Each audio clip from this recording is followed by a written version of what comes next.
Now, Virgil, one of the main characters, he also has feelings of helplessness to deal with his wife's manipulative personality and passions. Is that true?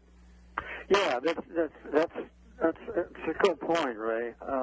Again, in understanding the novel, I would almost say you have to judge this almost as I'm the author, but from my point of view, he is afraid of Regina. He does not know what the hell to do with her, and he has a dilemma about the religion.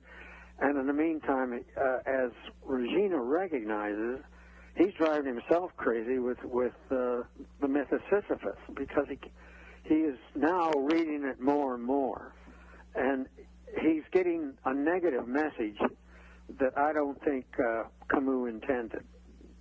Yes. Now, the message, I believe, from speaking with you here and reading the novel and preparing for this interview, Roger, is that we're supposed to learn and find ways to overcome rolling that stone up and having it fall back. I believe that Camus wrote this story with the intention of us rolling that stone over the hill and finding solutions to these challenges that we're facing in everyday life.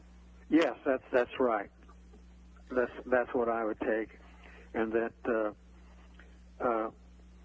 Camus himself is a very sensual person. In fact, although he's French, I was raised in Arizona in all that heat, and there was no air conditioner when I was a kid. And I identify a great deal with Camus because in reality, he was raised in Algeria. He's an Algerian. And they're a different breed. They're much more athletic than the French. I feel in some ways they're much more intense. And Camus' father was killed in World War I before he was born, so he was raised without a father, which brings me back to Mersault in the Stranger. But Camus wrote this essay, and it was only 27 when it was published.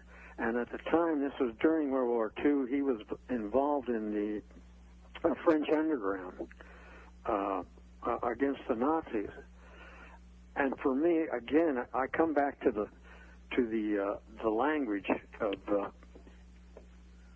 the essay, and I can never get away from it. I've always said I'm a sucker for good prose and a Zoftic woman.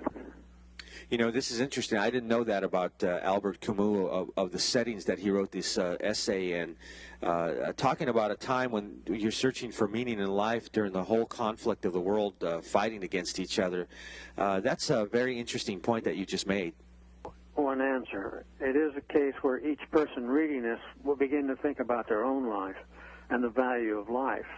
It is one of those great questions that probably has, and from my point of view, no definitive answers, but it is one that I think almost every human being at some time in their life begins to think about and